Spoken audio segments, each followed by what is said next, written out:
bridalwear.com. We are talking to Kunal Parmar about the design of bridal wear collection. Your bridal collection. And can you please highlight something about your bridal collection process and costing? With bridal, any garment what we do, it needs a lot of dedication, like a lot of teamwork, and we have a very frankly. See, it depends, like, not only the designing, it depends upon the carriers, it depends on the masters and all the production unit. So we have an entire team who really takes care of a bridal collection or any other outfit if you need combination.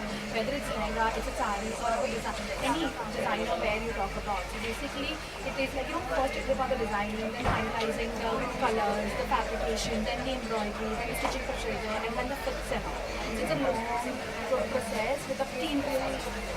Also, can you please tell us the kind of style that you normally adopt in this bridal collection? Because nowadays we have so many things coming up. Very frankly, nowadays, my brides are so smart enough. They themselves, they know what they want to wear.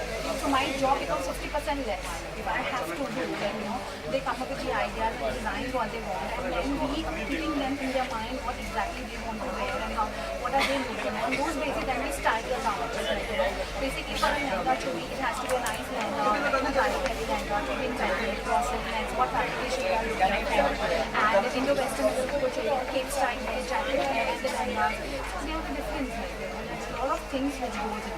What are the trends these days? What are the brides really looking at? Are they going for Western, Indo-Western? Brides in India are not any Western kind of, but yes, Indo-Western are looking. They're looking for the traditional, but traditional. But yeah, there are few people who buy like 30-40% who want to experiment. They go definitely Western kind of things from India, like different Western town for this and they get a culture. But still, their roots are still the Indian lifestyle. Yeah.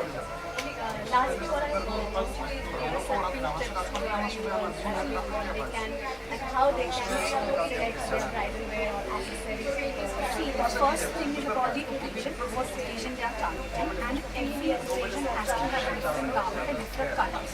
That is going to be the asset. Suppose if they have a few occasions coming up, like Sangeet, Fera, and the receptions. So they first have to think about it, what they want to wear. For Sangeet, the colors will be very different, vibrant.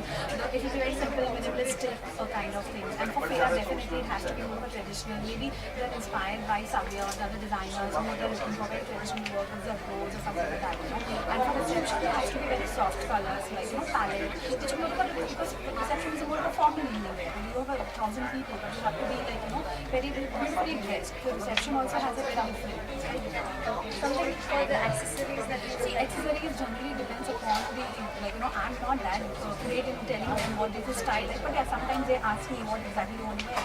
For suppose for Sangeet, definitely I'll tell them to be very beautiful with earrings, to like sandals or something like that, and keep it very simple and nice. And for the Feras, definitely like traditional jewelry, and jewelry hair, the josser, kundan, there are a lot of traditional jewelry which they can take care of. Whereas in the reception, generally diamond takes over the everything. When in the reception, I prefer bright wear diamonds, very formally kind of thing, that way.